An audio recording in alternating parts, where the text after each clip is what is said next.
કાજલ bulletin ન્યૂઝમાં આપનું હાર્દિક સ્વાગત છે અને હું છું આપની સાથે સાદિક કાજલવાલા। દર્શક મિત્રો, વડોદરા શહેરના મંગલ બજાર મુનશીના ખાંચામાં ગત રાત્રે મુસ્લિમ યુવાન આરિફ શેખ નામના વ્યક્તિ ઉપર તીક્ષ્ણ હથિયાર વડે હુમલો કરનાર હુમલાખોર શિવા રાજુભાઈ નામના વ્યક્તિની આજરોજ સિટી પોલીસ સ્ટેશન દ્વારા ધરપકડ કરવામાં આવી હતી।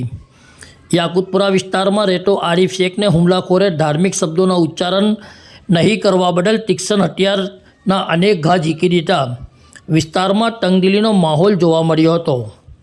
ભોગ બનનાર આરિફ શેખે મીડિયા સમક્ષ જણાવ્યું હતું કે આરોપી શિવા છેલ્લા કેટલાય દિવસથી હેરાનગતિ કરતો હતો અને આરિફ શેખ તેને વંશ નહીં થતા આખરે આરિફને આરોપી શિવાએ તીક્ષ્ણ હથિયારના ઘા ઝીકી દીધા હતા અને મુનશીખાચા વિસ્તારમાં ભાગદોડ મચી ગઈ હતી। પોલીસે ગણતરીની કલાકોમાં જ આરોપીની ધરપકડ કરી આગળની કાર્યવાહી હાથ ધરી હતી તેમજ મંગલ બજાર મુનશીખાચા વગેરે વિસ્તારોમાં રાત્રિ પોલીસ પેટ્રોલિંગ પણ વધારી દીધું હતું। વડોદરાથી સાદિક કાજલવાલાનો ખાસ રિપોર્ટ। સિટી પોસ્ટે વિસ્તારમાં આવેલ મંગળ બજારમાં ગઈકાલે એક મુનશીનો ખાંચો છે જ્યાં મારામારીનો બનાવ બનેલો હતો।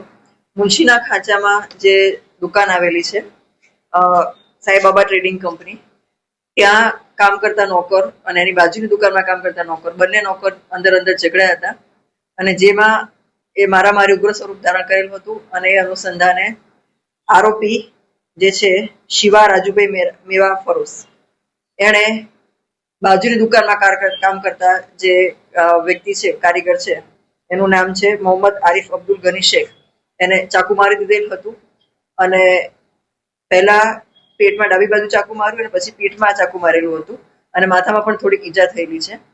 આ બનાવના પગલે તાત્કાલિક જાણ થતા પોલીસ સ્થળ પર પહોંચી ગયેલ હતી।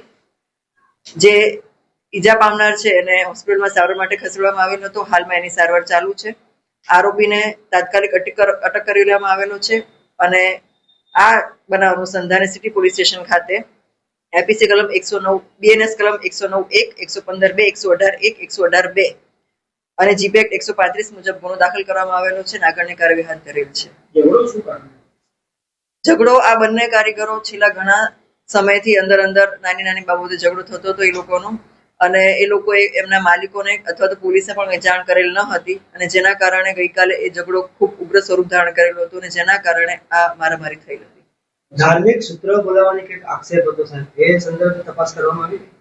એ તમામ પાસાને આવરીને તપાસ ચાલુ છે અત્યારે અને જે ફરિયાદીએ પોતાની ફરિયાદ આપી છે અનુસંધાને ફરિયાદ લખીને આગળ તપાસ કરી રહ્યા છીએ। આગામી સમયમાં તહેવાર આવી રહ્યા છે, અનુસંધાને વિસ્તારમાં શું સૂચનાઓ આપવામાં આવી છે? આગામી તહેવાર અનુસંધાને સિટી પોલીસ સ્ટેશન ખાતે હાલમાં જ અમે લોકો શાંતિ સમિતિની બેઠકનું આયોજન કરેલ હતું।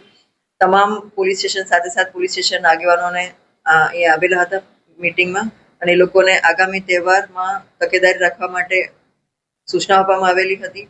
તહેવારમાં કઈ રીતે સંયમ રાખવાનું છે અને કોઈ મેસેજ આવે અથવા તો કોઈ અફવા હોય તો તાત્કાલિક અમારું ધ્યાન દોરવા માટે પણ અમે સૂચના કરેલી છે। આરિફનું શું નામ છે, ક્યાં રહે છે, અટક કરવામાં આવી છે? જે ભોગ બનનાર છે એ મોહમ્મદ આરિફ અબ્દુલ ગની શેખ છે, જે યાકુતપુરામાં રહે છે અને જે આરોપી છે શિવા નામ છે જેનું, એ કિશનવાડી ખાતે રહે છે અને આરોપીને અટક કરી લેવામાં આવેલ છે અને ગુનો દાખલ કરીને આગળની કાર્યવાહી હાથ ધરેલ છે। इस वीडियो को लाइक करें, हमारे चैनल को सब्सक्राइब कर बेल आइकन जरूर प्रेस करें